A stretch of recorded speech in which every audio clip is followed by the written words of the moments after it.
My name is Patrick Sullivan, turning 29 this year. I'm a single white-collar worker. I have a childhood dream. That is to marry a lovely lady and establish a happy family before I turn 30. When little girls say that their future dream is to become a wife, everyone raises voices saying, "How cute." But I wonder why people get taken aback when a man like me puts my desire for marriage out in the open. My parents are as close as they could embarrass me. When I go home, they treat me almost as if I'm intruding. Watching such parents growing up, I came to sincerely wish to find my lifelong partner and marry soon. I was supposed to get married much earlier, but everything has ended in failure. I'm amazed by how strong your desire to get married is, Patrick, says my senior at work, Mike Anderson, as he smokes a cigarette in the smoking area. Mike and I work at a major printing company. Mike's in sales, and I'm in the design department. We're in different departments, but we're close enough to call each other buddies. I respond to his sales with my designs. I think we probably have similar sensibilities. We communicate well with each other, making work easier. Also, the tasks that Mike brings in are often challenging, providing me with good stimulation. Exchanging information at the company's smoking area has become a daily routine for us, who hang out both in private and at work. There's nothing wrong with it. Just before my goal of turning 30, I'm also desperate to make my dream come true. A party I attended the other day also ended in failure. The reason was Mike. He's so handsome that he gathered all the attention from the ladies at the party. I even asked him not to come to the party once. Well, it can't be helped. I'll introduce you to a special girl, but I'm going to tell her in advance that this is for marriage. Is that okay? Mike said while exhaling smoke from his cigarette. I've known him for a long time, but Mike has never introduced a girl to me before. It was a surprising turn of events. He must have felt sorry for me. If you're introducing me a girl, Mike, I'm sure she will be a beauty without a doubt. I'm looking forward to it, I responded. At my words, Mike raised one of his eyebrows in a slightly boastful way. Hey, you two, how long are you taking for a smoke break? You're still on the clock. Stop slacking off. My direct supervisor, Johnson, yelled from across the smoking area. He's the head of the design department, but he doesn't carry much authority. He's been experiencing a series of defeats in competitions recently, and he's not very well respected within the company. Mike and I are a team with one of the highest sales records in the company. There are many who are envious of us. Johnson is one of the biggest of them. Well, no matter what the reason, it's not a good idea to be targeted by the boss. I quickly stubbed out my cigarette in the ashtray and put it out. Mike, I'm counting on you for the introduction. We can go into details later. I said that, then left the smoking area. Mike gave a casual sure, raising one hand. He quickly started fiddling with his cell phone, which made me think he might be contacting the person he's introducing me to. Thinking about that makes my heart swell with anticipation. I can't help but hope that this time, the fated encounter is waiting for me. My chest was filled with hope. And then, the very next moment, I hit rock bottom. On the conference table, there were shop cards and postcards for the new line of a major clothing brand I had designed. Standing in front of me were the division chief and Johnson. Can you explain what happened here? It was a mistake in color correction. Apparently, there were changes since the time I had a meeting. No report had come up to me, the main designer. In fact, there was no evidence that a report had come up to my team at all. I didn't receive any reports about changes in color correction. I clearly stated, being blamed for something I have no memory of didn't sit well with me. It doesn't matter anymore. How are we going to deal with all these that have been printed? We don't have time to make new ones. Who's going to apologize? None of that matters now, said Johnson. I thought, it does matter, but I also realized that we didn't have time to argue if we wanted to minimize the impact on the client. Regardless, our only option is to reprint. I insisted, but the printing presses, Johnson began. He was trying to say that the press wasn't available for reprinting. It was his job to sort that out. Just then, the conference room door was flung open. I got the printer. Hurry up with the design. Mike's head popped in through the door. He had apparently sprung into action as soon as he heard about the incident. What a reliable senior he is. Prompted by Mike's voice, I quickly grabbed the new color correction data and sample, then hurried to my team's desk. "You're going to take responsibility," Johnson shouted after me as I darted away, repeating it like a broken record. The fact that we managed to get the client to delay the delivery date by 2 days was all thanks to Mike's efforts. But Johnson seemed to be reporting all the credit to himself. It was typical, but still bothersome. The remaining issue was the misprinted deliveries. Who was going to take the fall for this error? It seemed to be me to take responsibility. That day, as I was frantically working on a new design, it seems Johnson reported to the upper management, including the director, that the error was due to my oversight as the team leader. Johnson insists that my signature was on the color correction document. By the way, that document is currently missing. Now that this whole commotion is over, I am being asked to voluntarily resign at a meeting in the CEO's office. Voluntary resignation. I couldn't help but repeat it in surprise. The reasons given were the extensive damages caused to the company and my inability to follow the basics: reporting, communication, and consultation. Even such trivial things were being nitpicked. Probably, as a result of Johnson reporting anything and everything to the higher-ups, it was decided that I was the culprit. By offering my head to the client, they aimed to sweep this mistake under the rug. I could sense that kind of intention from above. At this point, I have absolutely no options. You can take some time to consider this. Just keep in mind we're expecting a positive response, they said. Stunned by what was essentially a layoff notice, I could hardly react. Just when I was about to be introduced to a potential bride by Mike tomorrow, I received this resignation notice and am on the verge of becoming jobless. In this situation, it's irresponsible to say let's date with marriage in mind. I will apologize to Mike and cancel the introduction for tomorrow. That was what I was thinking. But Mike just brushed it off, saying it didn't matter. Don't look so glum. I'm going to take you to a great place to lift your spirits, he said. There's no way Mike doesn't know about my layoff notice.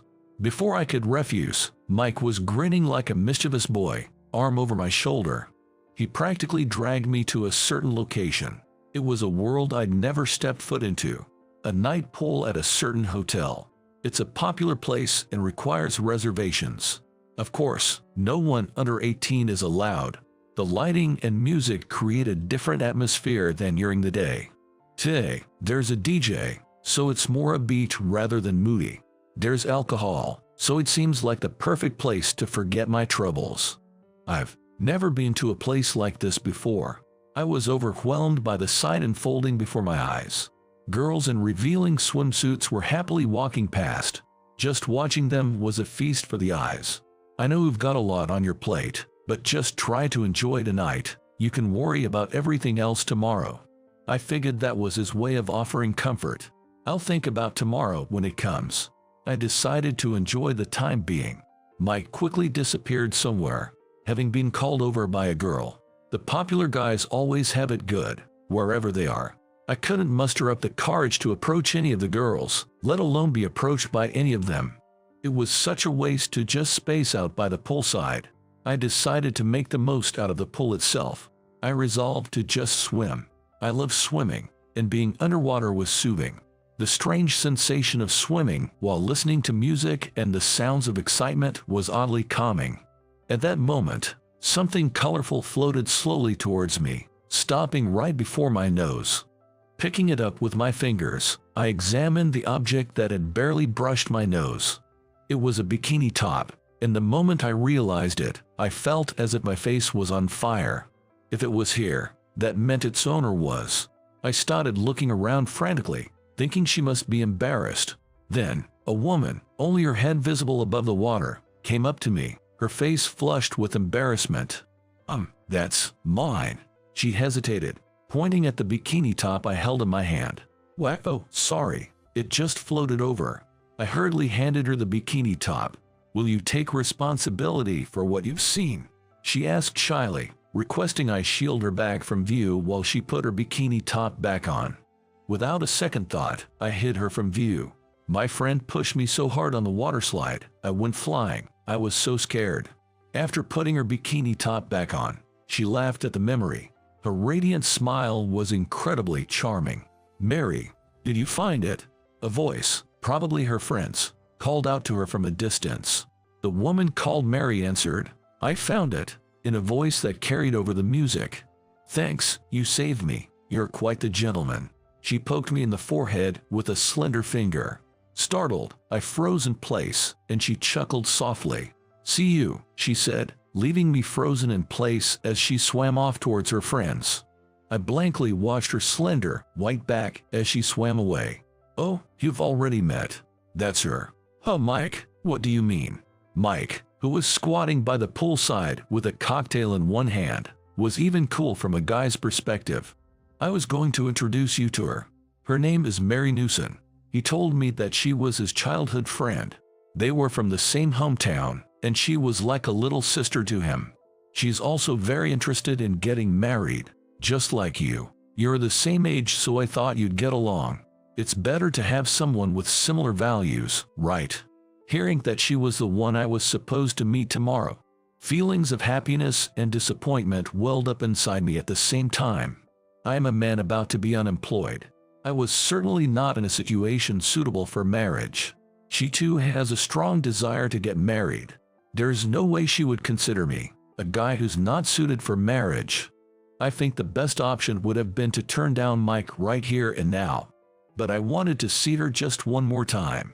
She was that captivating. Am I good enough for her? I mean, she's a good friend from your childhood, right? My question was drowned out by the loud music. It didn't seem to reach his ears. The next day, I headed to the designated Chinese restaurant. I was set to have lunch in a private room. It's a famous place for dim sum lunch, and you can't get in without a reservation. I'm grateful for Mike's connections. It seems I arrived first and was led to an empty private room. I was a bit nervous. Nothing has been officially decided about my situation yet. The company is insistent on it being a voluntary resignation. Either way, it's disappointing, but considering Mary's future, I should honestly convey this and decline.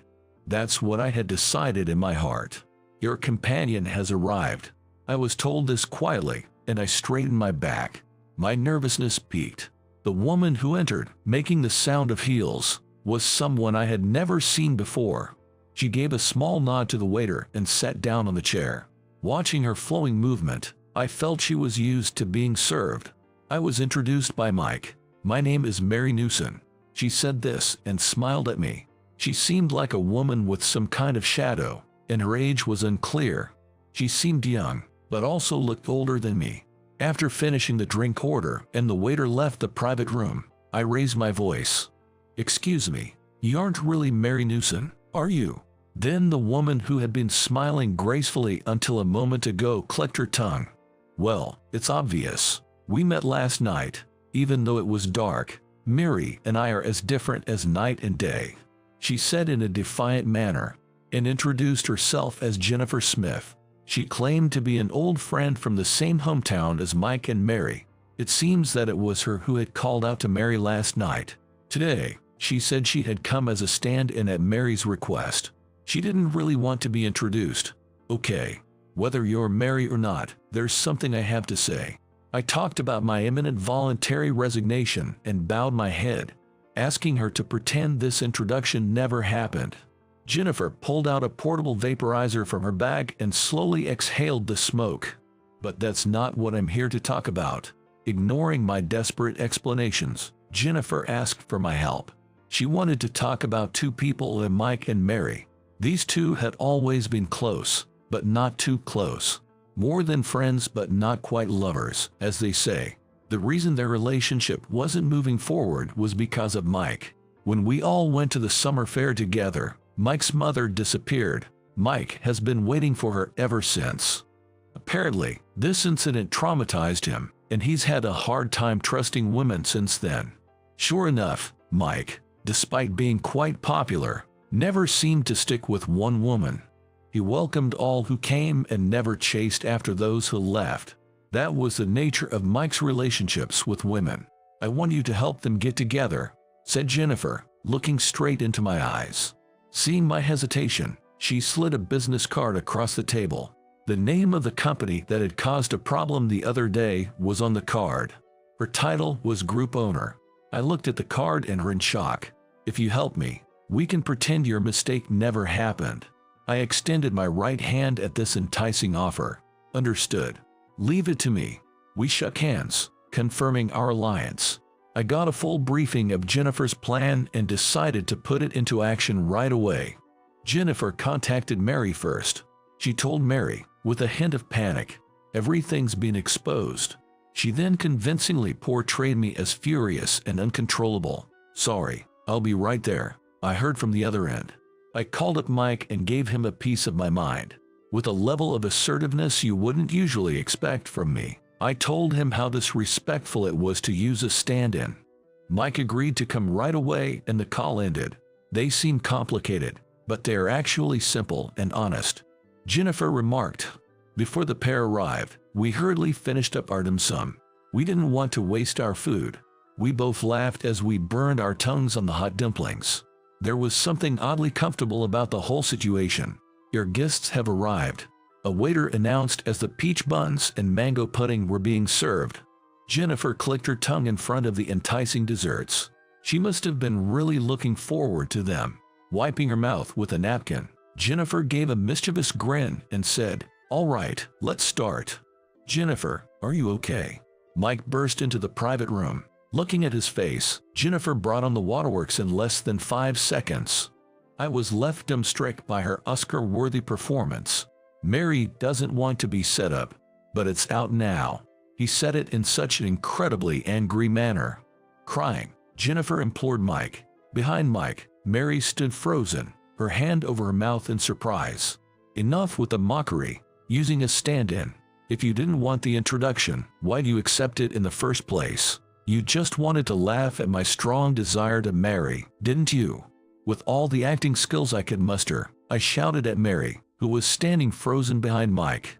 Mary's shoulders jerked in fright. Mike immediately moved to shield Mary with his back. Jennifer, looking down, gave a faint smile. It was a strangely sad smile. "Calm down, man. Don't shout at a woman," Mike retorted. You're no better, Mike. Why would you introduce such a woman using a stand-in because she didn't want to come? Is that the type of woman you thought would suit me? A mean-spirited woman. I didn't hold back on shouting at Mike either. I've never been this confrontational with anyone in my life. Mike seemed taken aback by my onslaught, unable to find his words. Perhaps because I'm usually so polite, he must have thought I was truly enraged today. "Mary, why don't you want the introduction? You want to get married, right? So why not me? Why do you dislike the introduction so much? It's so mean to use a stand-in."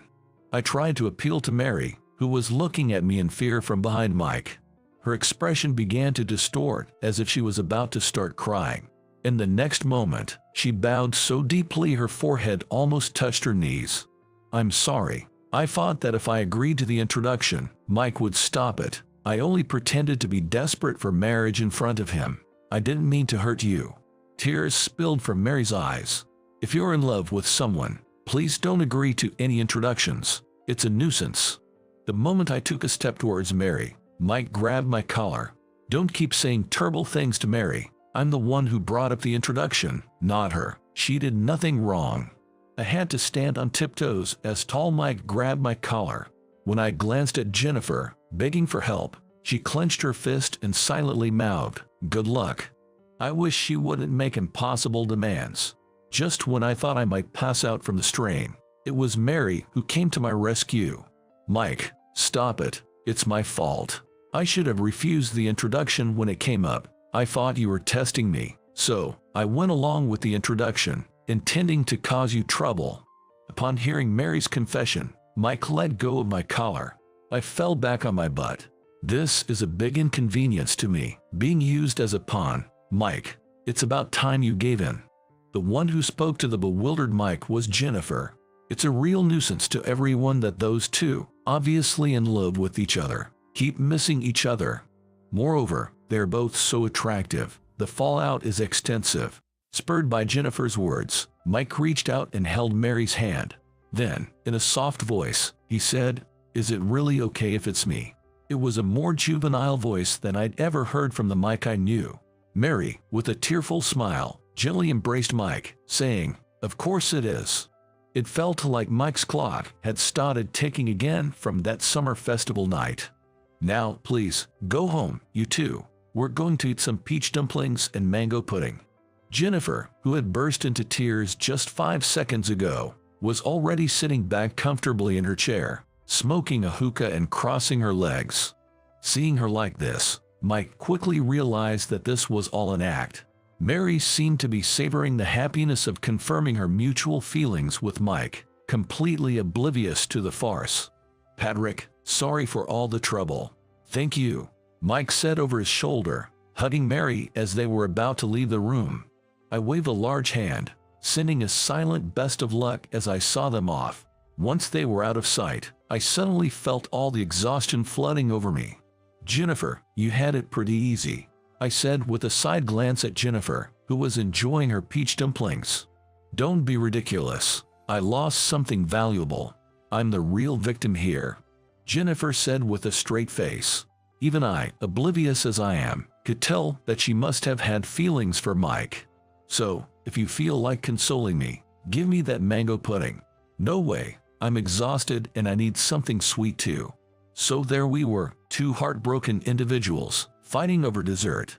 Timing is everything in marriage. "Just wait, and you'll find someone," Jennifer said as she punched my shoulder on the way out. I believe she was trying to cheer me up. "So, is it okay if I ask you out next time? I know a place that has amazing all-you-can-eat cake." At my words, Jennifer turned back with a surprised look and said, "I'll think about it and get back to you," laughing. Workplace trouble resolved. New potential love interest identified. I was sure that Jennifer would get back to me with a yes. I was absolutely certain of it.